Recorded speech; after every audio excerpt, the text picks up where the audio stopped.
Biting wind of Ramstein Air Base, Bella Carrington stood alone, her weathered boots rooted to the tarmac, clutching deployment orders that no one believed. Laughter and sneers echoed around her.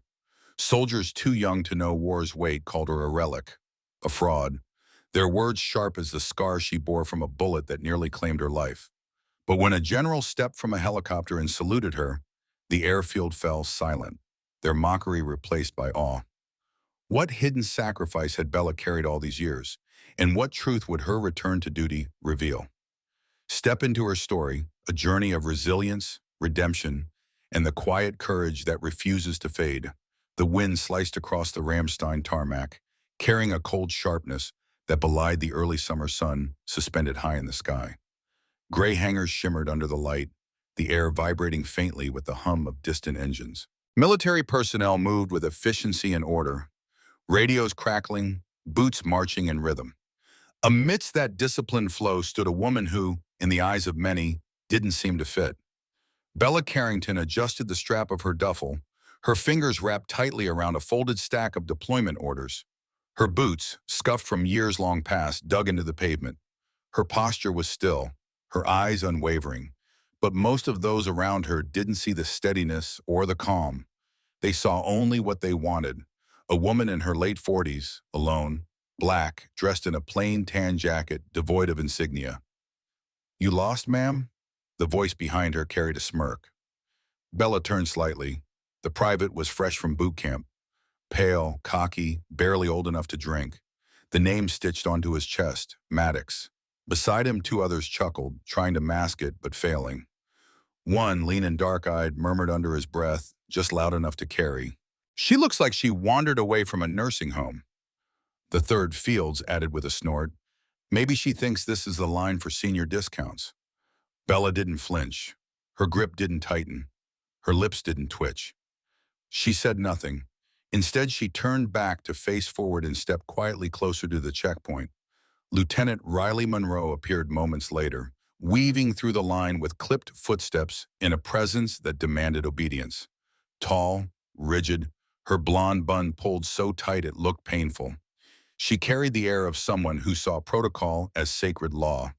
Her gaze scanned the line like a scanner locked on intrusions, and it landed hard on Bella. Without hesitation, Monroe approached, her voice direct. "Excuse me, this flight is for active duty personnel only." Bella raised the folded papers without speaking. "Voluntary reactivation," she said calmly. "Fully authorized." Monroe took the documents, her eyes darting over the top page. Without acknowledging them, she handed them to a corporal nearby. "Verify this." "Thoroughly," she said, then raising her voice, made sure everyone in the vicinity heard her next words. "We've had recent cases of stolen IDs, civilians pretending to be service members, sneaking onto military flights." Laughter erupted behind Bella. Alvarez was shaking his head in mock disbelief. "What's next? Somebody's grandma shows up in fatigues, teaches hand-to-hand knitting? Bet she's here to cook, not fight, it," Fields added, doubled over. Bella closed her eyes, not in retreat, but in recollection. The heat of Fallujah pressed against her memory, the way the sand choked her lungs, the disorienting ring after a mortar strike, the thick metallic scent of blood and cordite. She remembered crouching behind half-collapsed walls, shielding men she barely knew, bleeding from her own wound but staying. Because retreat wasn't an option. 56 lives depended on it. She opened her eyes again. "Remove your jacket," Monroe ordered. Bella hesitated for a moment, then complied. She unzipped the tan outer layer and slid it off slowly. The air bit through her sleeveless olive-green shirt. And there it was, her scar. A brutal, jagged arc that slashed across her shoulder blade, rising up from beneath the fabric like a ghost from the past. It had never healed cleanly. It was not the kind of scar one would fake. The silence was instant. "Damn," Fields murmured, the jest knocked from his voice. "That looks real." Maddox leaned in, squinting. "Could be special effects. They're good these days." Monroe's arms crossed, her voice dropped lower, sharper. "You don't look like someone who should still be in uniform." "Not anymore. You want a seat on that flight? Prove you're worth the fuel." Bella met her gaze, voice steady. "I'm not here to prove anything. I already did. I'm just here to do it again." Before Monroe could fire back, the whir of rotor blades roared above them. A Blackhawk descended, kicking up a storm of dust. The line turned to watch the helicopter touch down with surgical precision. From its door stepped a man with a commanding presence, shoulders squared, chest draped in rank and ribbons. General Clayton Roads. He was flanked by aides, his path cutting directly toward the terminal, until his eyes found her. He stopped. The group around him paused, uncertain. His gaze locked on Bella, on the scar, then her face. Without hesitation, Rhodes broke from his entourage and walked straight toward her. Soldiers and officers parted wordlessly. Even Monroe stepped aside. He stopped before her, took in the scar again, then raised his hand in salute. "Ma'am," he said, voice firm but reverent, "you held the corridor at Fallujah. You stayed after the order to retreat." "I never forgot." Bella's mouth tugged at the corner. "Didn't expect anyone to remember, sir." "I never got the chance to thank you." Behind them, Monroe stood pale and frozen. Rhodes turned slightly toward her. "Is there a reason this woman isn't already on that plane?" Monroe stumbled over her words. "There was an issue with verifying."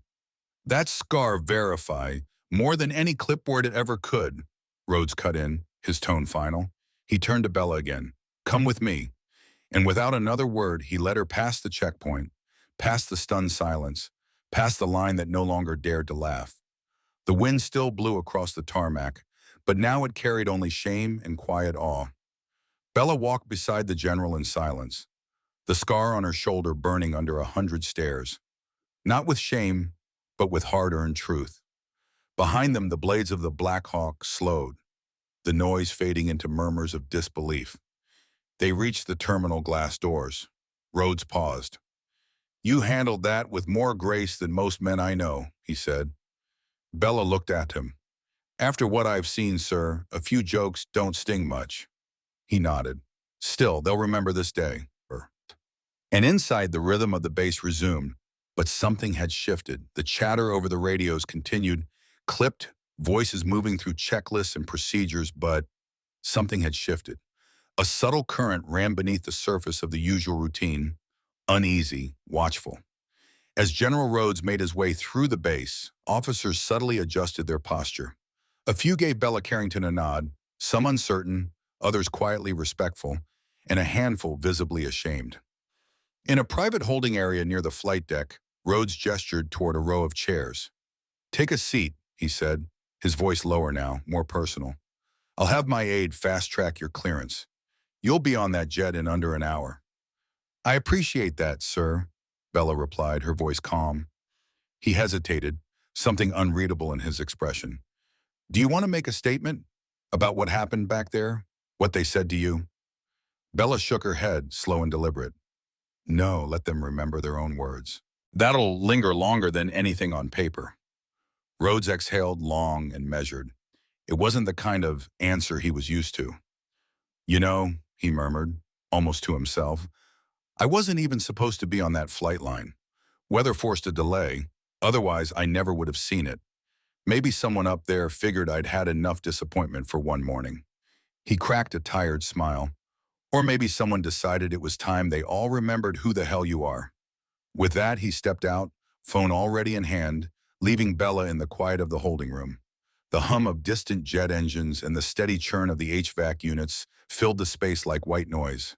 She leaned back in the chair and let her breath out slowly, a long-held tension finally starting to slip off her shoulders. Her hand moved almost instinctively, brushing against the familiar scar that cut across her ribs, tracing the ridges like a rosary of memory. Her mind drifted. The Stone Recon Battalion. Baker. Simmons. Lieutenant Rock. The last time she saw them, they were covered in blood, half crawling, half running out of a kill zone while she lay prone in shattered concrete with a sniper rifle, bleeding from her side but refusing to leave her post. A soft knock on the glass door snapped her from the reverie. She turned. It was the corporal who had taken her paperwork earlier, young, maybe mid-20s, freckles scattered across his face. He opened the door with a hesitant push. "Ma'am, your clearance just came through. Flight crews prepping for board." "Thank you." He stepped inside but lingered in the doorway. His posture was stiff, like someone caught between duty and guilt. I, um, I just wanted to say I'm sorry for not saying something sooner. Those guys, Maddox, Alvarez, Fields, they're idiots. I should have shut them up. Bella met his eyes, unwavering. The fact that you're saying it now, she said, means more than if you tried while they were laughing. Relief passed over his features, tempered by lingering shame. Have a safe flight, ma'am. When Bella stepped back into the main terminal, the atmosphere had shifted in a way that was subtle but undeniable. No one laughed this time. A few looked away, avoiding eye contact. Others nodded silently. One officer, passing by with a clipboard, murmured just loud enough for her to hear, "Respect, ma'am." But not everyone had gone quiet. Maddox stood slouched in a corner, arms folded, eyes locked on the floor. Fields was beside him, gnawing nervously at a fingernail. Alvarez was nowhere in sight. As she passed, Maddox muttered, barely loud enough to register, "Didn't know, that's all." Bella stopped. She didn't glare. She didn't raise her voice. She didn't need to. "Then maybe next time," she said evenly, "you'll think before you talk to anyone like that." She walked on without waiting for a response. Out on the tarmac, the C-17 loomed under the noonday sun like a monument of steel. Its rear ramp was lowered, crew members moving back and forth, loading supplies into its cavernous belly. Bella climbed the ramp with the same quiet composure she always carried, her boots falling into rhythm with the soft clang of the steps. Inside, the cargo hold was lined with metal seats, half of them already filled with troops in various stages of rest or readiness. Heads turned, a few soldiers gave her a nod. One young female Marine stood and offered Bella her seat without hesitation. "Ma'am." Bella returned the nod and sat down, stowing her bag beneath the seat. She exhaled slowly, grounding herself. Within minutes, the engines roared to life. The aircraft vibrated with rising power, a steady mechanical rumble that thrummed through the soles of her boots. Outside the small porthole, the edge of Ramstein Base blurred past, runways, hangars, personnel, all falling behind, but not roads. He stood near the edge of the strip, hand raised in a silent salute. Bella didn't wave. She just closed her eyes. And for the first time in a long while, not because the plane was lifting off, but because someone had remembered her name and what she had sacrificed, she felt weightless. The C-17 cut through the sky like a steel leviathan, its underbelly filled with soldiers, each cloaked in silence and the unspoken burden of what was coming. Somewhere high above the Mediterranean, the aircraft leveled off, cruising through light turbulence. Bella hadn't moved from her seat in over an hour. The young Marine next to her had tried to spark conversation once or twice, but gave up quickly. There was something about Bella, her posture, the deep stillness in her presence, that asked for space more than words. Around the cabin, the low buzz of idle chatter had died out. Soldiers rested with their heads tipped back, earbuds in, or scrolled through whatever they'd downloaded for offline viewing. The rhythmic vibration of flight was almost lulling. Almost. Bella finally blinked, eyes catching her own reflection in the window's curve. She hated flying, always had, not because of fear, she'd faced mortar fire and lived, but because it gave her too much time to remember. Fallujah, the alley, the flare, the blood. Rock's voice screaming through the radio, "We're not leaving you." But they had, because she ordered them to. A cough drew her attention. Across the aisle, a soldier, mid-20s, uniform immaculate, was looking at her. "Ma'am," he said, clearing his throat, "back at the terminal, that was you with General Rhodes, right?" Others nearby looked up, curiosity flickering in their eyes. Bella gave a slight nod.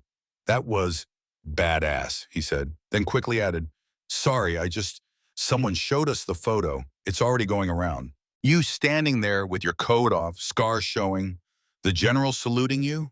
It's everywhere, ma'am. Everyone's seen it." Bella said nothing. "Is it true, he asked? You stayed behind to cover their retreat?" Another soldier leaned in. She looked at them, young faces, untested, full of questions they didn't even know how to ask. But they were listening, so she spoke. 20 years ago, she began, her voice even, "I was with One Stone Recon. We were deployed to Fallujah during the push, got caught in a crossfire, pulling out of a collapsed building, ambushed on both sides." They leaned closer. "No air support, We couldn't call it in fast enough. So I climbed a busted stairwell with a fractured leg and set up a sniper nest.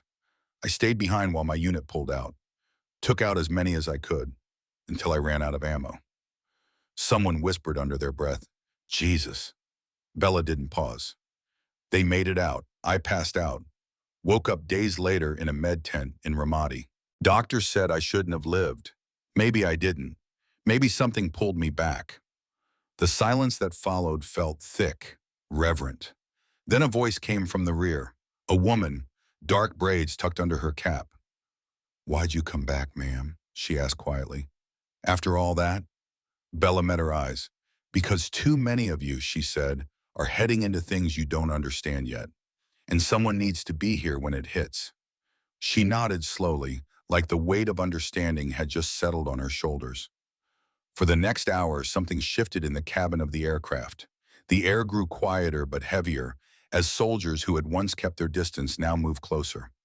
One by one they came, some curious, others hesitant. They didn't just ask about tactics or weapons. They asked about fear, about what it meant to lead, about the quiet regrets that followed a soldier long after the noise of battle faded. Bella answered what she could. She didn't pretend to have all the answers. When she didn't know, she simply said nothing. And when she spoke, it wasn't to inspire or dramatize. She didn't dress it up. She told the truth. Ugly, unflinching, unromanticized. That honesty did more than any ribbon or citation ever could. It earned their respect. As the aircraft banked into its descent over Jordan, the internal rhythm changed again. The crew began shouting for gear checks. Helmets snapped into place. Webbing was tightened. Packs were slung onto shoulders. Bella stood reaching for her rucksack when a voice crackled through the comms. Before disembarkation, a message from CENTCOM to Sergeant First Class Bella Carrington. "Welcome back to active duty. Your presence is not only approved, it is requested." There was a beat of stunned silence, then a few scattered claps, then more and more, until the rear of the C-17 erupted in applause, a rolling thunder of acknowledgement that filled the aircraft. Bella didn't smile, but her eyes caught the light as she stared straight ahead, expression still, the noise washing over her. And this time, when the ramp lowered, she didn't descend as some relic from a forgotten war. She walked down it as someone worth looking up to.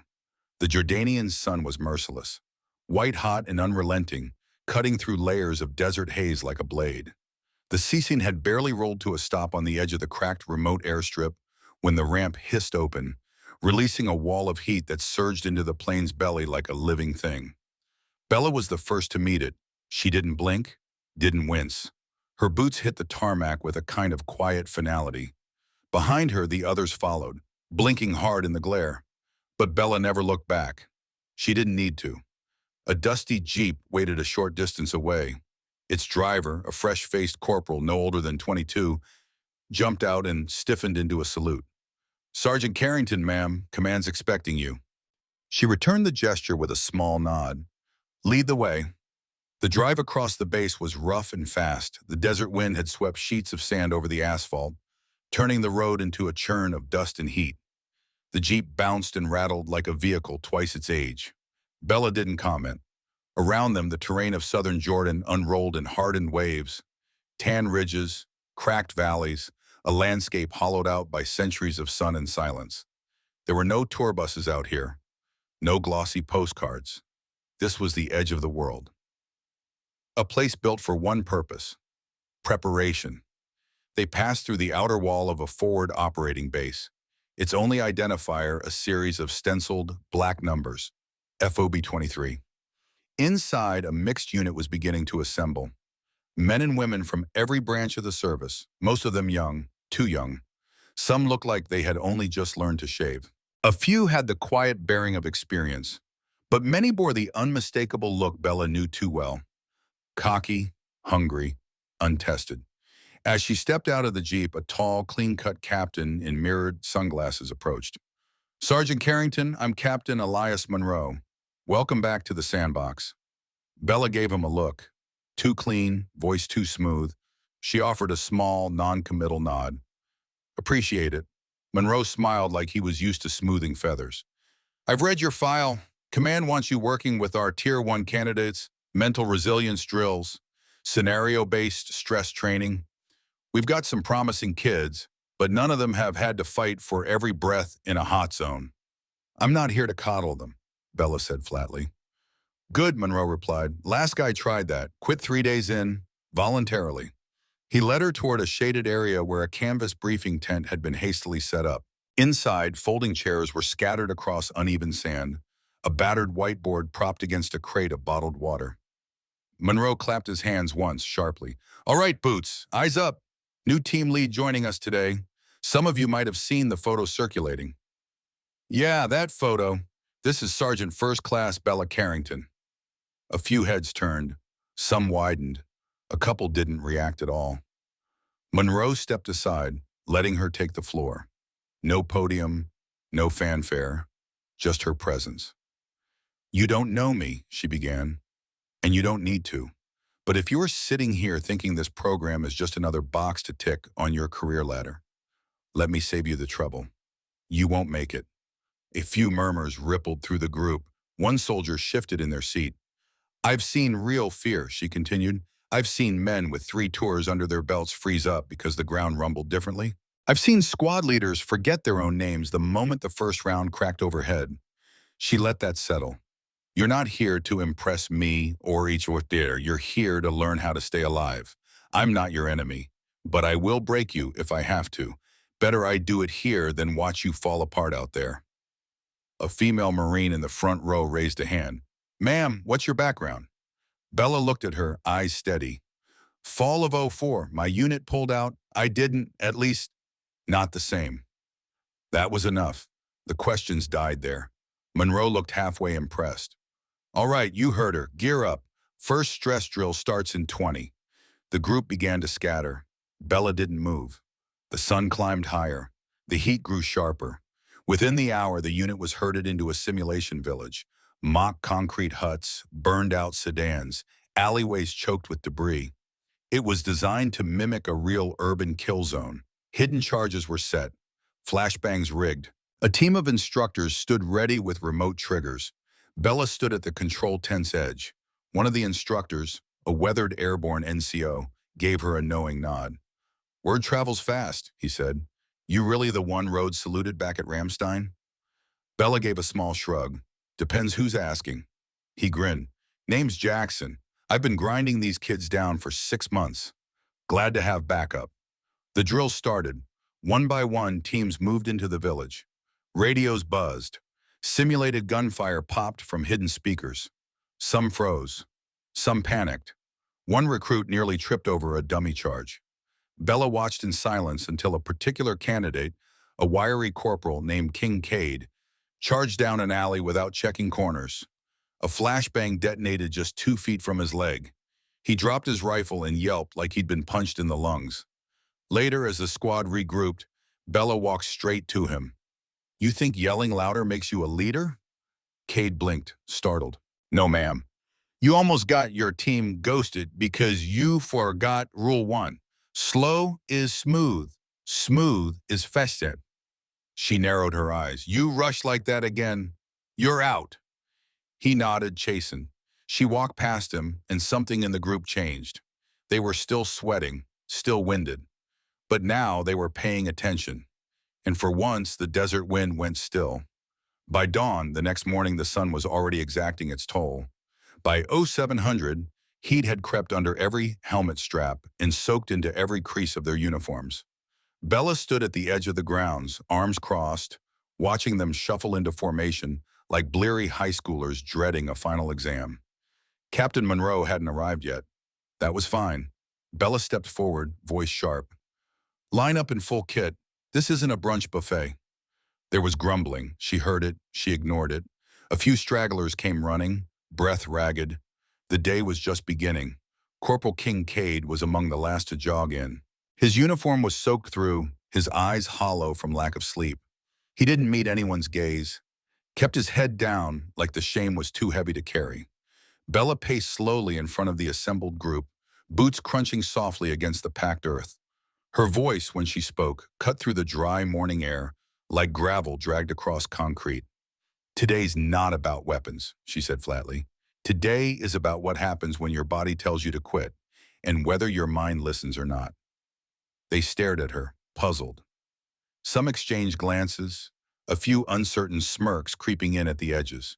She didn't explain further, just turned and pointed toward the far slope, an unforgiving incline of jagged rock and loose gravel stretching up to a sun-bleached comms tower, perched like a sentinel on the crest. There was no cover, no mercy. "You're going up," she said.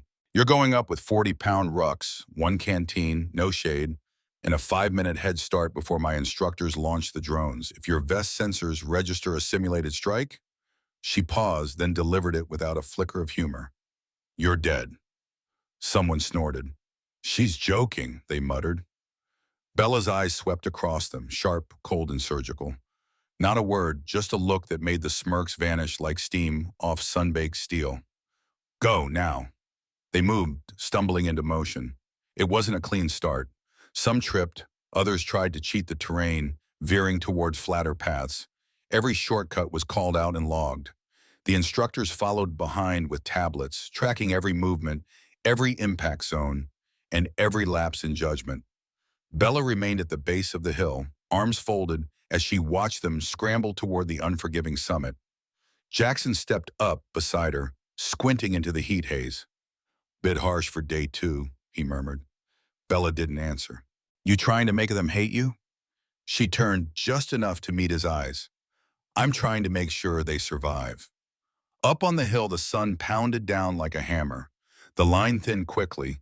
Cade led a small pack, but his breaths were ragged, shoulders twitching. The youngest recruit, Marine Phillips, lagged far behind, wheezing and pale. A few of the others turned to help him, only to get tagged by the drone sensors. Red lights blinked, simulated KIA. One candidate collapsed at the summit. Bella was already climbing. She moved fast despite the incline, reaching the fallen soldier just as the medic arrived.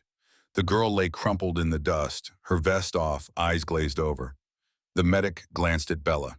"Heat stress. Didn't hydrate." Bella knelt. "Why didn't you say something?" she asked. The young woman blinked sluggishly. Air Force specialist, Donnelly. "Didn't want to be the weak link." Bella's voice hardened. "If you don't speak up, you don't become the weak link. You become the dead link." She stood and turned to the others who had slowed nearby. "Brakes over. Drag her gear down. Move." No one complained. Dusty and bruised, they descended in silence. Back at the base, Bella gathered them in the narrow strip of shade offered by a row of supply crates. Her eyes moved from face to face, noting every grimace, every drop of sweat, every unspoken frustration. "You don't get stronger from comfort," she said. "You get stronger from choice, from choosing to move forward when everything hurts, from choosing not to let the team carry your damn weight." Cade raised his hand tentatively. "Big," she said. He hesitated then. "Why are you so hard on us?" She looked at him for a long moment, her face unreadable. "Because once," she said slowly, "I trained beside someone who laughed off the hard days, who rolled his eyes at drills. He died 32 seconds after walking into real fire." Not a single person spoke after that. Later that day, Lieutenant Monroe returned to the camp and summoned Bella into the ops tent. Inside, the stale hum of air conditioning filled the room. A battered NDA-issued laptop sat half-open beside a long-forgotten pot of coffee that had turned the color of rust. "Command's impressed," Monroe said without preamble. "Your name came up at the CENTCOM readiness briefing this morning." Bella arched an eyebrow. "As a warning or a recommendation?" Monroe chuckled. "Bit of both." He leaned back against the table, arms crossed. "You've got eyes on you now. Some are glad you're back. Others, not so much." "I'm not here to win votes," Bella said simply. "No, you're not," he agreed. "But some of these brass think the old guard should have stayed retired. You make 'em look soft." Bella didn't reply. She looked through the flap of the tent at the recruits rehydrating under the punishing sun. "They've got 5 days left with me," she said. "I'm not slowing down." That evening, the desert cooled. Shadows stretched long and quiet across the sand. Bella sat alone by the barracks, cleaning her training rifle with slow, precise movements. Recruits passed her in 2s and 3s, some silent, some offering small, respectful nods. Kincaid was the last to approach. He stood there awkwardly for a moment, rifle slung over his shoulder, his posture stiff. "I was an idiot," he finally had said. "Back at the village. I thought I had something to prove." Bella looked up at him, waited. "And now," he added quietly, "I just want to get better." She nodded once, then "Stop trying to lead," she said. "Learn to follow well. The rest will come." He sat beside her. Neither spoke for a long time. The desert didn't either. It just listened. The next morning, Bella was already at the training site before the first blush of dawn. The moon still hung low over the ridge, casting a ghostly sheen across the sand and scattered concrete obstacles. Her hands were buried in the pockets of her fatigues. Her gaze was fixed toward the eastern horizon. This was the midpoint, the moment when recruits either broke or sharpened into something real. The steady rhythm of boots approached behind her. "Morning, Sergeant," Jackson said through a yawn, rubbing sleep from his face. "You ever rest?" "Not when they still breathe like civilians," she replied. He chuckled, but there was weight behind his voice when he spoke next. "Command sent a package overnight. Said I was to hand it off personally." "Intel?" He handed her a sealed manila folder marked confidential. Back in the command tent, Bella opened it carefully. One page, a photo, a name, coordinates, a short note scrawled beneath. Pre-deployment asset evaluation. Observe only. No intervention unless protocol breached. The face in the photo was Kincaid. Outside, Jackson was waiting when she exited the tent. "Something wrong?" Bella shoved the folder into his chest, jaw tight. "Tell Monroe if they want me babysitting ghosts, they can find someone else." "They trust your judgment," Jackson said. "Or they wouldn't have asked." Bella didn't respond. 2 hours later, the unit assembled at the shooting range. Today was live fire. The atmosphere had shifted. No more jokes. Even Kincaid moved with quiet determination. Bella walked the firing line, eyes sharp, voice clear. "Your weapon is your mind," she said. "It hits where you focus. It misses when you doubt. Kill hesitation before it kills you." One by one they fired. Phillips flinched during his third round, jerking his rifle off target. "Stop," Bella said. "Hands off the rifle." He stepped back, breathing fast. His face was pale. She walked over, tone level. "What did you see?" "My brother," he murmured. "Afghanistan. He didn't come back." Well, Bella studied him for a moment. "Did he freeze?" Phillips shook his head. "No, he ran in." "Then honor that," she said, "by learning when not to run. Fear isn't cowardice, it's intel." He nodded, steadier now. The next round went cleaner. Bella kept her eyes on Kincaid. His form was solid. His grouping was tight. His reloads, smooth. But it was his eyes she studied most. Gone was the defiance. What remained was focus, restraint, control. After the session, Monroe pulled her into a corner of the barracks, now converted into a makeshift office. "We've got a visitor tomorrow," he said, dry as sand. "Who?" "General Rhodes. Seems your reunion at Ramstein made waves." Bella raised an eyebrow. "Is this a parade?" "No, it's an inspection. But if I were you," Monroe added with a wry grin, "I'd prep for optics." "Optics don't sweat," she muttered. "No," Monroe said, "but command sure does when the cameras roll." That night, sleep evaded Bella. The desert air was cool, crisp, carrying the scent of sand and rusted metal. She sat cross-legged near the observation tower, her back against a weathered beam, the weight of the stars pressing down. In her hand, a tin canteen cup, its coffee gone cold hours ago. It tasted bitter, sharp, grounding. She didn't flinch as Jackson approached, his boots scuffing lightly against the gravel. "Roads showing up's got everyone on edge," he muttered, crouching beside her. Bella took another sip. "They want a story, not results." "Maybe," Jackson shrugged, "but stories change things. They shift how people think." She lifted her gaze, eyes reflecting the starlight. "You believe that?" "I believe the right story, told at the right time, can keep the wrong one from ever being lived again." The silence that followed wasn't empty. It pulsed with shared history and the grit of everything they'd both endured. By dawn, Phobie 23 had transformed. Barracks swept down to the corners, uniform stiff and precise, boots aligned like rifles. Flags snapped crisply overhead. The trainees, lined up and sweating under the morning heat, stood rigid in anticipation. Then came the dust plume. Two black SUVs rolled in slow, solemn. From the second vehicle stepped General Clayton Roads, clad in desert camo, 4 stars glinting like quiet warnings. His face was carved in stone, unreadable to my name. Monroe stepped up for a tight handshake. Formal, brief. Rhodes said little, barely nodding, and then his gaze found her. Sergeant Carrington. General. He turned slightly, eyeing the assembled candidates. Still standing, that's something. They're learning, Bella replied, faster than most. He gave a slow nod. I came to see your methods myself. You're late, she replied, voice even. Drill started at dawn. A faint smile played at the edge of his mouth. Then let's catch up. But what followed wasn't a display for brass. Bella had no interest in putting on a show. The drill she'd crafted was the hardest yet, a blackout maze turned battlefield. Inside, sirens blared without rhythm, strobe lights fractured visibility, smoke rolled unpredictably, and panic was the natural enemy. This was chaos by design. Their task, infiltrate, locate the hostage, extract under pressure, and exfil safely. Rhodes stood beside her at the maze entrance, arms crossed, eyes watching the closed entrance. 10 minutes in, he finally spoke. These conditions, he said slowly, they're brutal. They're real, Bella countered. Another scream erupted from within. Where the hell are we? Then silence. An instructor marked something on a tablet. Bella's eyes narrowed. Candidate 2 just panicked. Rhodes turned slightly toward her. You see everything, don't you? I watch for what matters.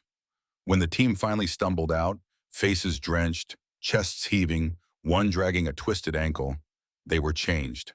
Bella didn't offer comfort. She raised one hand. To Kincaid, she barked. Why didn't you extract Donnelly? King blinked. I thought she was already out. She wasn't, you assumed. In war, that's a body. Rhodes glanced at Monroe.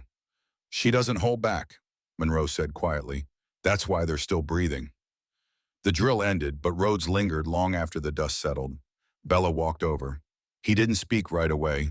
Then in a voice low and certain, I doubted bringing you back. What I saw today proved me wrong. She met his eyes, steady and sharp. Good, because I'm just getting started.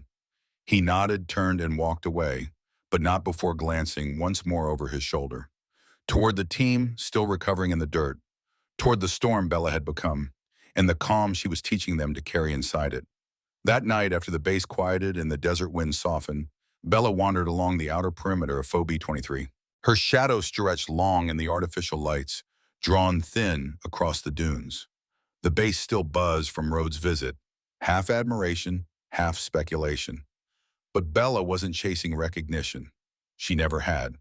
What she wanted was readiness, grit, survival. When she returned to the instructor's quarters, Jackson was waiting near the steps, arms folded, the expression on his face hovering somewhere between mischief and pride. Rhodes left a message, he said, and I quote, "She's still more marine than most of the new batch combined." Bella exhaled slowly through her nose. I'm not here for flattery. He also said CENTCOM approved you for extended deployment, if you accept. She studied him. They want me to stay? Jackson nodded. Not just as support. They want you leading the new Tier 1 prep design. She was silent for a long moment. Then we'll see how this team finishes. I'm not building anything on half-earned respect. The following day, the wind came screaming. Sharp desert gusts blew grit through the cracks in the walls. Bit into skin, even under goggles, but Bella didn't pull back. If anything, she drove them harder. She launched them into movement drills under degraded visibility, smoke grenades, simulated mortar blasts, high-pressure noise. The point wasn't speed, it was composure. Chaos was always coming. They needed to be ready. Kincaid led differently now. He didn't bark for dominance. He called commands with precision, checked corners, pulled 2 recruits out of simulated kill zones with no hesitation. When the drill ended, Bella watched him exit last, dragging a teammate who'd stumbled. She didn't speak until he was standing, panting in front of her. "Why didn't you leave her?" she asked. King's eyes were ridged from smoke. "Because that's how you die, in pieces." She nodded once. Later in the debrief tent, Bella stood before the gathered trainees. "You've come further in 5 days than most do in 5 weeks," she said. "But that means nothing if you forget the second the dust kicks up again." She let the words hang. "Ego doesn't survive the first bullet. Arrogance won't get you home." Her voice softened, but her gaze stayed hard. "If you want to live long enough to be irrelevant, like me, remember this. Calm is a weapon. Carry it everywhere." That night, Bella sat alone again, but not out of restlessness, out of choice. She opened an old journal, the one she'd kept during her recovery after Fallujah. The pages were swollen from water damage, words smudged by time and sweat. On one page, a name was underlined 3 times. Simmons. Her thumb traced the ink. She hadn't spoken that name aloud in years. Then, a knock. She opened the door to find Monroe, face set, holding a tablet. His posture said everything. "Bad news?" she asked. He handed her the screen. She scanned it. A personnel report. A name, Simmons, Lieutenant Aaron D. Status, missing in action, presumed deceased. She looked up. "This is old. Check the update." She scrolled. New intel, location pinged, Syrian border, unconfirmed source, possible PO. Her throat tightened. Monroe's voice softened. "CENTCOM flagged it as low priority. Could be misinformation, but I thought you should see it." Bella's fingers closed around the tablet. Her voice came slowly, tight. "He was my spotter. I thought he bled out 2 feet from me." Monroe nodded. "If it's real, you'll need to move fast. I can't authorize anything. But Jackson has contacts." Sleep never came. Bella sat with the tablet in her lap, staring at the coordinates, her thoughts turning. At sunrise, she found Jackson near the motor pool. "You ever want to break about a dozen regulations?" she asked. Jackson raised an eyebrow. "You finally gonna steal that gunship you've been eyeing?" She handed him the tablet. His expression changed, jaw tightening. "I can call in a favor," he said. "But if this is real, we go off-grid. No backup, no rescue." Boo. Bella met his eyes, and for the first time in years, she let the past rise up and steady her spine. "Then we go," she said. Horizon, where the first threads of sunlight began to stretch across the camp. Her voice was low but unflinching. "From this moment on, you train like lives depend on it. Because they do. Every decision, every step, every breath out there will mean someone makes it home or doesn't. There's no room for hesitation. No room for comfort." The group stood still, sweat dripping, chest heaving. They were listening now, not because she demanded it, but because they had seen the weight she carried. Bella's gaze scanned each face, and though she said nothing of where she had been, they knew something in her had been reforged in fire. Corporal Cade gave her a look, not defiant, but no longer dismissive. There was a new edge to him, carved by hard days and harder truths. Even Phillips, still bandaged from a rough tumble last week, held his chin higher. Bella walked down the line slowly. "What you do in the quiet will determine what you can do when it goes loud. That silence you've tasted, when there's no orders, no clear answers, just instinct and grit, that's where you meet the real war. And yourselves." No one broke eye contact. No one dared to. She turned, walking back toward the training tower as the sun finally breached the ridge, casting long shadows across the compound. Behind her, the squad followed, not because they were ordered to, but because they understood. Later that afternoon, as reports filtered through the camp and Captain Monroe fielded questions from the chain of command, Bella sat alone outside the mess hall. Her jacket hung off one shoulder. The desert dust still clung to her sleeves, a faint reddish smear where Simmons's blood had dried. Jackson appeared with 2 coffees. "Still tastes like motor oil," he muttered, handing her one.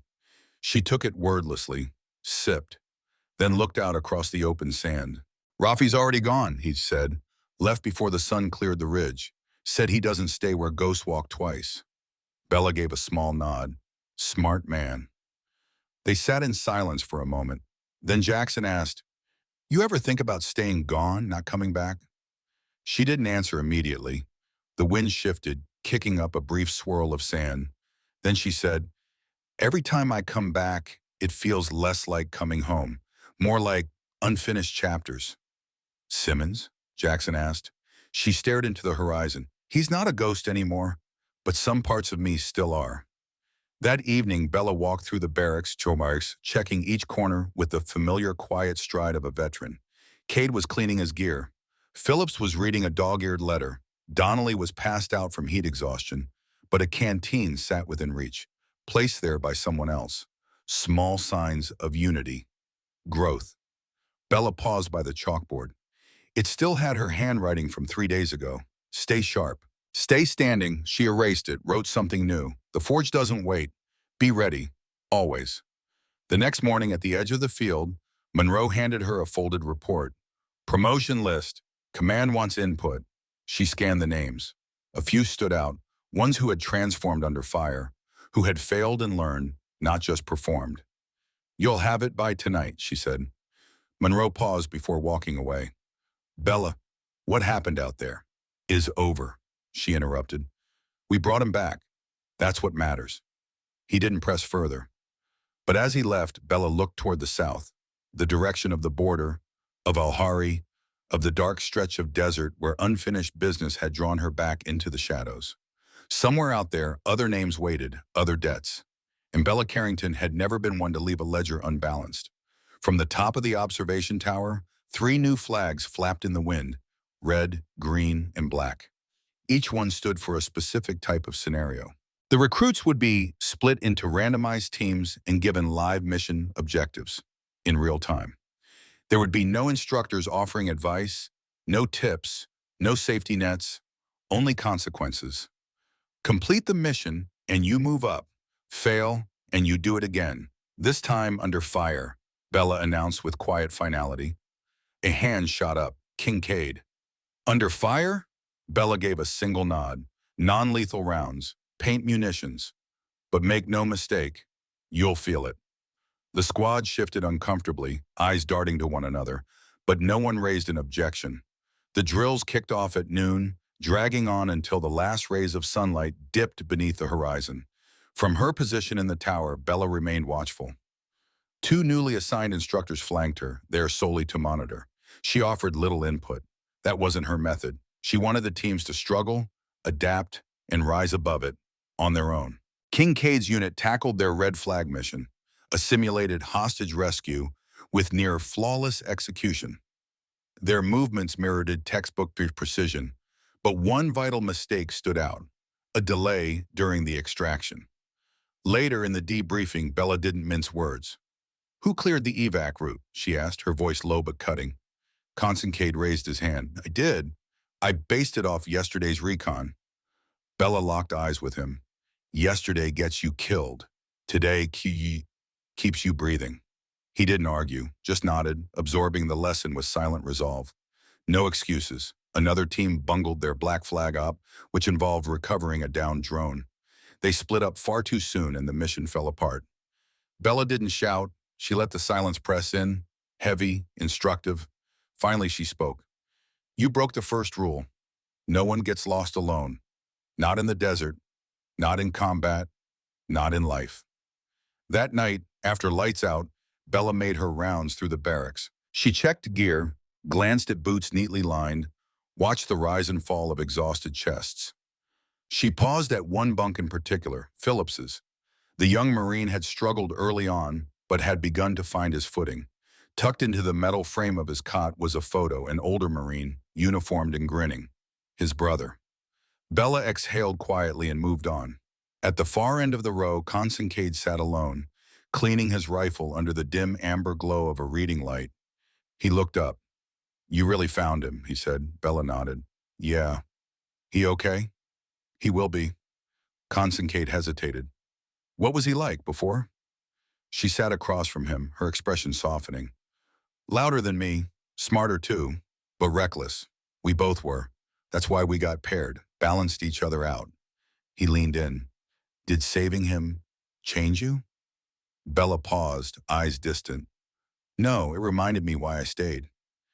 He didn't need to ask what that meant. He already knew. Dawn arrived draped in thick, low clouds, an unusual promise of rain in the Jordanian desert. The heat still hung in the air, but the sky had weight to it, pressing down. At FOB 23, there was movement, measured, purposeful. This wasn't just another day of drills. It was graduation. Not the kind with medals or long speeches. The kind earned in sweat and scars. Bella stood by the edge of the obstacle course. The recruits formed their final lineup, boots scuffed, uniforms dusty, eyes sharp and restless. They were changed. Captain Elias Monroe approached, clipboard tucked beneath his arm. "You sure you want to run them today?" he asked quietly. "They've hit every benchmark. They've earned their badge." Bella didn't look at him. "Then they'll prove it one more time." Monroe gave a soft sigh. "You're the boss." She turned to the squad. "This isn't a drill. This is a simulation. Real tactics, real pressure, unknowns, everything you've trained for. Today we put it all together. Put it all." She laid it out. A 4-hour operation. Urban sweep first, then perimeter defense, ending with personnel extraction. Leadership would rotate. No one leads twice. If any team failed a segment, the entire squad reset. One man down, mission over. Conson Cade raised his hand. "This for show?" Bella's voice was cold steel. "Nothing we do is for show." At exactly 0700, the simulation began. From the command tower, Bella, Monroe, and Jackson watched the live feeds, helmet cams and aerial drone footage feeding real-time data. The trainees moved through a fabricated village made of sandblasted shipping containers, burned-out cars, and concrete blast walls. The initial phase went smooth. Controlled entry, tight formations, hand signals used with flawless rhythm. Kincaid led like someone who understood command didn't mean volume. Phillips covered their rear with a vigilance bordering on paranoia. Then came the twist. In the second building, Bella had embedded a real civilian interpreter, one paid to scream, resist, and play terrified. The screaming broke the squad's flow. One recruit hesitated, frozen. Another shouted to try and regain control. Kincaid stepped in, calm, clear. He talked the man down, de-escalated the chaos, secured the room. No shots fired. Bella gave a small nod to herself. He's learning. The defense drill followed. The team had 5 minutes to build and hold a checkpoint. Jackson triggered randomized insurgent attacks using hidden paintball turrets. The recruits moved fast, setting up cover, marking blind spots, laying arcs of fire. The first waves came hard. Phillips took a hit to the vest and dropped immediately, hands raised. "Down," he shouted, honoring the rules. Kincaid pulled him back to safety, then returned to the fight. Monroe muttered, impressed. "She's turning them into soldiers who'll one day train others." The final test was extraction. Donnelly led. The route was compromised. Drones overhead, a planted IED. Their decision-making faltered. A wrong turn cost them 2 casualties. Pressure mounted. Kincaid tapped out as team lead, handing control to another recruit, per protocol.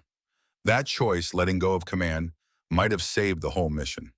They crossed the finish mark, battered but intact, just as the clock ran out. The field stood silent. Bella descended from the tower.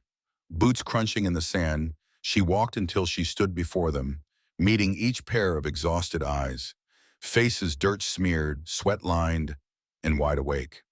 "You passed," she said. There was no applause, just quiet breathing. A blink of disbelief. One restrained fist pump. Pride ran deep, not loud. Monroe joined her. CENTCOM's going to want to interview at least 3 of them. Fast-track material. Bella gave a single nod. "Start with Kincaid." As the group trudged toward the mess tent, Bella pulled Kincaid aside. "You hesitated before handing off command," she said. He dropped his gaze. "I thought I was failing them." "You weren't," she said. "You proved you understand what leadership really means. It's not about control, it's about trust. That's what brings people home." He looked up, meeting her eyes. "Is that how you saved Simmons?" She paused. "That's how I didn't lose him again." He nodded, then said quietly, "Thanks for not giving up on us." Bella gave him a look, sharp but softened by something that had to be earned. "Make sure you don't give up on anyone else." That night, the squad gathered by the watchtower. No medals, no speeches, just rations, shared stories, and laughter under the flickering glow of lanterns. A circle of warriors who had become more than trainees. They were a team now. A quiet bond forged not in words, but in the things they had overcome. Bella stood apart for a while, watching. So did Monroe. He eventually came over, holding 2 mugs in his hands. He offered one to her. "You did good, Sergeant." Bella took the mug without meeting his eyes. They did better. He studied her, the steam rising between them. "So, are you staying?" She didn't answer immediately. Her gaze drifted toward the cluster of soldiers outside. Phillips leaning into Donnelly's shoulder, Cade laughing for the first time in days, others just still. For once, there was no barking, no drills, no tension tightening every breath. "They need leaders who've seen the whole picture," she said finally. "But I'm not a recruiter. I'm a builder. If CENTCOM wants a new foundation, I'll help pour it, but only if they let me do it right." He nodded slowly, weighing her words. "And if they don't?" She looked back out the tent flap once more. "Then I'll find the ones worth saving, and I'll train them anyway." 1 week after the graduation ceremony, the desert heat finally broke. A rare, short-lived storm swept over the Jordanian plateau, fierce and unrelenting, scrubbing the grit from every surface and leaving a strange, almost reverent hush behind. For the first time in weeks, FOB 23 felt almost clean. Bella sat alone in the command tent, the flap open to let in the cooling breeze. Maps and loose papers fluttered on the table in front of her. Her coffee had long gone cold. Before her lay a thin dossier, sealed and stamped, her official reassignment orders. She'd been offered the position of lead instructor for Tier 1 Development Command. Permanent post, full authority, resources, the autonomy she'd fought for from day one. She hadn't signed it. Monroe slipped in quietly behind her. "You're really going to let that ink dry without your signature?" Bella didn't look up. "I've been chasing ghosts for a long time. This is the first time they stopped running." He leaned against the desk, arms crossed. "So now what?" Across the base, Cade was saying his goodbyes. He'd been selected for CENTCOM's Advanced Tactical Program, fast-tracked just like Monroe had predicted. The rest of the squad had scattered, some to new deployments, some to elite training units. They walked heavier now, grounded, changed. Phillips had left her a note before shipping out. Just a few words. "Thanks for teaching me how to stand still when it matters most." She kept it folded in her pocket. That afternoon, Bella walked the perimeter of the base. The rain had pressed the dust into a hardened crust beneath her boots. The mock village used for training, once chaotic, scorched, full of staged terror, now sat in eerie stillness. It looked like a memory she hadn't made yet. Near the watchtower, she found Jackson. He was perched on a crate, methodically cleaning his sidearm with a rag that looked older than most of the new recruits. He looked up as she approached. "You heading out?" "Maybe." "You take the job?" "Still deciding." He smirked. "They're not used to being left on red." Bella gave a dry laugh. "They'll survive." He paused, voice softening. "You made a difference here. Whatever you choose, just know that." She nodded. "I didn't come here to be remembered. I came to remind them to remember themselves." That night, Bella sat on her bunk, staring at the orders again. The weight of leadership wasn't unfamiliar. It had rested on her shoulders before, but this was different. This came with real power, power to rewrite the system, to fix what was broken. But systems move slow. Politics moves slower. Bella had never moved slow. She picked up a pen, then stopped. Instead, she reached for a fresh sheet of paper, blank, clean, untouched by protocol or rank, and she began writing names. Not the fallen, not this time. These were names of soldiers she'd seen on the edges, recruits who didn't fit the mold, veterans who were too young to retire but too old to be fashionable, fighters still waiting for the right war. It would be a different kind of unit, her own. The next morning, she handed Monroe the unsigned dossier. "Tell them thanks, but no." He blinked, thrown off. "You're declining? You're serious?" "I'm serious." He stared at her, waiting. "So, what now?" She gave a faint, almost private smile. "I'm going to start something that doesn't need permission." 1 month later, in a decommissioned outpost buried deep in the hills of southern Italy, a new unit began to form. No official title, no formal orders. Just quiet arrivals. Names passed through whispered conversations. Files handed off in alleys and airstrips.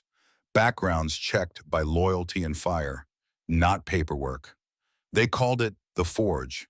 There were no patches, no uniforms, no ceremonies, no fake welcomes. Only one rule: truth first. At the center stood Bella Carrington, not forgotten, not retired, just finally in command of a mission that was entirely her own. The Forge didn't appear on any military registry. No flags flew over its gates. The only way in was through reputation, your own or someone willing to vouch for you with theirs. Still, word spread.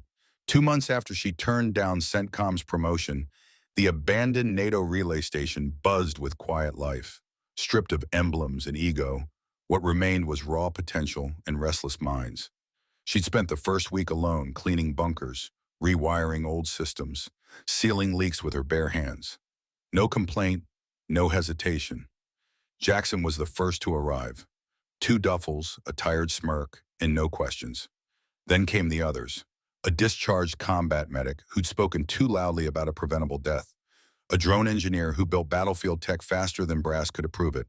An Afghan interpreter denied asylum but still ready to fight for others' freedom. No one asked about rank, only grit. By the 3rd month, they were 8 strong. Bella ran the first training cycle herself. No wake-up calls, just consequences. No yelling, just truth. If you failed, no one screamed. You were simply asked, do you still want this? Most stayed, some didn't. She didn't chase anyone. The Forge wasn't for everyone. One of the early standouts was Samira Dashi, a former logistics officer exiled after questioning deployment priorities. Quiet, razor-sharp, unshakable. Bella tested her personally, left her in the woods for 36 hours with nothing but a compass and a riddle. Samira returned early, with the riddle solved, 3 full water canisters she found cached, and a hand-drawn map etched from memory. You weren't testing survival, she told Bella flatly. You were testing clarity. Focus under silence. Bella nodded once. You pass. Every now and then, someone from the old world reached out. Monroe sent encrypted messages asking for input. Simmons, now recovered, sent updates from Germany, training NATO field medics. Cade, embedded in a recon team, mailed a photo. His new squad standing in front of a mud brick school somewhere in Africa. Rifles slung low, smiles wide. On the back, he'd written, "We remember everything you taught us, even the hard parts." Bella pinned it near the mess hall entrance. Sometimes the new recruits would pause in front of it and stare. They never asked about it. They already knew why it mattered. In the 4th month, trouble came. A drone strike in northern Syria, botched and buried by higher command, threatened to unravel everything. But Bella had built the Forge to stand in the fire. And fire had always been her element. The message came quietly at first. Whispers from nearby trainees stationed close to the strike zone. Civilians had been hit. The intelligence had been off. Dead wrong. Now the unit responsible for calling in the strike had gone silent. Lips sealed behind guilt too heavy to name. Bella called for a meeting. Her voice was calm but carried weight. We don't fix headlines, she told them firmly, her eyes sweeping across the room, daring anyone to look away. We fix people. Samira raised her hand, her tone sharp and focused. Can we reach them? Bella paused for a beat. Maybe, but not as the Forge. Jackson, standing near the back wall, cracked a dry grin. We still got friends in places where nobody asked too many questions. Within 48 hours, 2 medics and a tech analyst from the Forge embedded themselves inside a humanitarian relief team stationed near the impact zone. Officially, they were unaffiliated volunteers, civilian aid workers offering assistance. Unofficially, they stabilized 5 families, collected first-hand testimony from survivors, and discreetly extracted a suppressed incident report hidden deep in encrypted military channels. Bella didn't leak the report to the press. She sent it directly to General Rhodes. Attached was a simple message: don't let them carry this alone. That night, under a sky stretched wide with stars and silence, Jackson found her near the old comms tower, her figure still and distant beneath the weather-beaten metal structure. You're building something dangerous, he said softly. I know, she replied, not turning. But it's good. Jackson looked at her long and hard. Dangerous and good usually ride in the same truck. She finally glanced at him. And where's it headed? Bella's eyes drifted to the dark horizon where tattered flags once flew and now only wind remembered. Wherever they stopped caring. Over the months, the forge had grown, not loud, not flashy, but steady and impossible to ignore. What started as a few disillusioned veterans had morphed into a quiet storm, a network of operatives, trainers, and strategists stretching across continents. They were a shadow unit, forged in necessity, stitched together by trust and the scars of old wars. Bella Carrington's name no longer lived in whispers between barracks or back channels. It had become legend among those who understood that real change, the kind that lasts, rarely comes from within the safe boundaries of orders and official insignia. One evening, under the dim, flickering lights of the Forge's base, a repurposed NATO relay station carved into the jagged cliffs of southern Italy, Bella sat at the head of a long, worn table scarred by use and memory. Around her, the core team gathered. Their faces were lit by the bluish glow of screens and in the warm flicker of old lanterns. They were not bound by rank or chain of command. They were bound by something deeper, respect and purpose.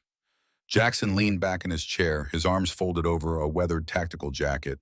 His voice, usually edged with sarcasm, was low, thoughtful. You ever regret walking away from the brass, Bella? She met his gaze with the fire that never quite left her. Not for a second. I never regretted walking away from what didn't matter. She paused. But I never once regretted walking toward what does. Samira Dashi, now Bella's right hand and the Forge's sharpest strategist, nodded. We're making a difference. That's why they fear us. They fear what they can't control, Bella said softly. The room fell quiet except for the background murmur of servers humming and keyboards ticking, streams of encrypted data flowing, mission grids lighting up on outdated maps pinned to the walls, threads of strategy reaching into corners of the world long abandoned by protocol and policy. Then a sharp beep sliced through the stillness. A secure comm channel. Jackson answered. His expression tightened as he listened, nodding once before turning to Bella. That was Monroe. CENTCOM wants a sit-down. With us? No, he said. With you. Bella's brows drew together, eyes narrowing. After everything? Jackson gave a half shrug. Command's always complicated, but this isn't a request. The meeting took place on neutral ground, a NATO base in Hong, chosen for its clean lines and cold neutrality. Bella went alone. No gear, no backup, just her presence and the full weight of every decision she'd made. Inside a sterile, brightly lit conference room, she faced a panel of generals and officials. They questioned her, challenged her, tried to box her in with protocol, with layers of red tape and veiled accusations. But Bella remained still as stone, calm, unmoved. She laid it out for them, plain, undeniable facts. The lives the Forge had saved, the intelligence gathered, the missions executed with surgical precision. The recruits trained, the trauma mitigated, the forgotten people reached. She didn't sugarcoat their failures either. Command's blind spots, the paralysis of bureaucracy, the political games that left civilians in body bags and soldiers in despair. Some of the generals exchanged looks, half admiration, half suspicion. One, an older man with silver hair and an icy stare, leaned forward. You operate in the shadows. That's a liability. Bella met his eyes without flinching. No, that's where the forgotten live. You call it liability. I call it necessity. The meeting ended with no formal resolution, but the message was clear. The Forge was too effective to be ignored and too unpredictable to be controlled. Back at the Forge, Bella assembled her core team. We're at a crossroads, she told them, her voice even but unmistakably firm. We either let them fold us into their system, or we become the ghosts they fear. Jackson smirked, the glint of mischief in his eyes. I vote ghosts, Samira added, her voice quieter but no less sure. Better to be feared than forgotten. Bella's gaze swept across the room, lingering on each face, soldiers, rebels, survivors. Then ghosts it is. No flag would fly above their base, no insignias, no press conferences, just purpose. For Bella Carrington and the Forge, the war hadn't ended. It was only just beginning. At dawn, the rugged hills of southern Italy were still wrapped in morning's hush. Pale light crawled across the broken walls and battered antennas of the old NATO outpost. Bella stood alone on the outer edge of the compound, her silhouette motionless against a bruised horizon of purples and orange. Behind her, the forge came slowly to life. A hum of quiet activity, footsteps on concrete, the clatter of gear being readied. No one barked orders. They didn't need to. This wasn't a unit built for show. It was built to survive, to act where others hesitated. They were shadows, ghosts, hardened not by metals, but by memories that didn't fade. Their battlefield was wherever justice had been left behind. Inside the morning briefing room, the setup was Spartan. Faded maps, battered chairs, a flickering projector struggling for clarity. The glow of old servers pulsed against cracked concrete. Bella stood in front of them, eyes sharp as steel. "We're moving into northern Syria," she said. The air shifted. Even the most seasoned operatives stilled. She didn't need to raise her voice for the weight to hit them. "Intel confirms a high-value target is embedded inside a civilian compound," she continued. "We're going in to extract and neutralize." Her gaze found Samira's across the room. The strategist gave a silent nod, already calculating routes, supplies, timeframes. Bella's tone turned sharper. "Rules of engagement are strict, minimal collateral, no unnecessary force. This isn't a raid, it's precision." Jackson leaned in, eyes scanning the schematics flickering on the screen. "It's fortified, heavy resistance expected. We'll need help from the locals if we want to get in clean." Turned stalwart leader who now trained others with the same grit Bella once instilled in him. Jackson, steady and loyal, always a step ahead with a sharp eye for danger. Phillips, the boy who'd walked into the forge shattered and came out whole, stronger than the grief that once defined him.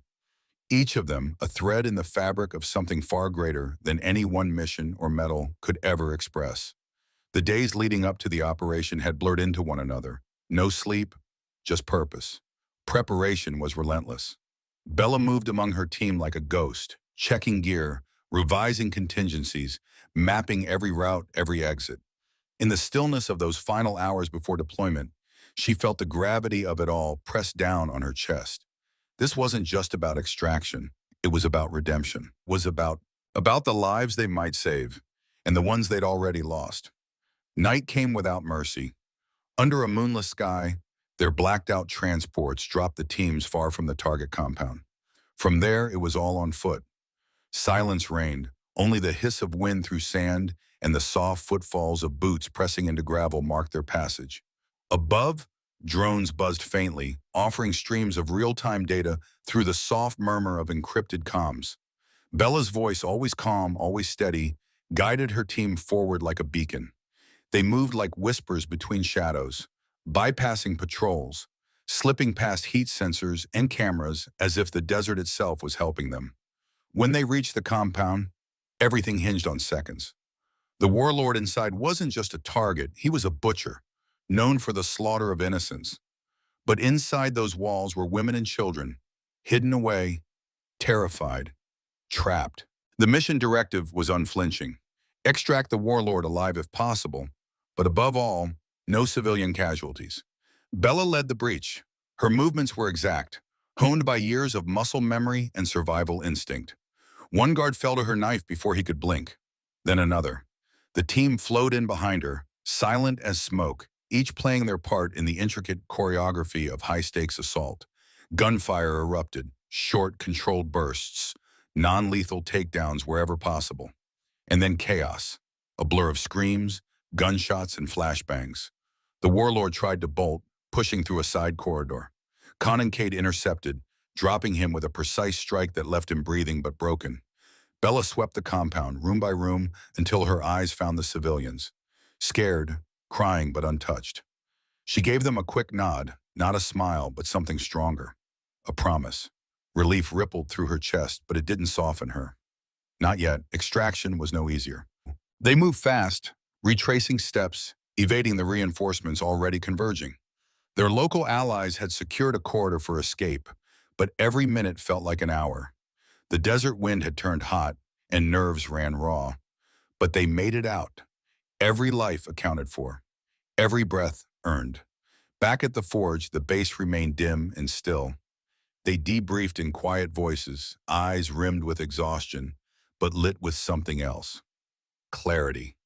These warriors weren't looking for medals. They didn't need parades. What they wanted was purpose, and they had found it here. In the shadows, in each other, in Bella.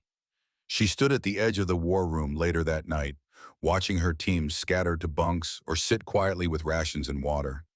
Her fingers brushed the scar that marked her temple, a reminder of a war that had almost ended her, and the resolve that had brought her back. She wasn't the woman mocked at Ramstein anymore. She wasn't just the scarred veteran, the odd one out.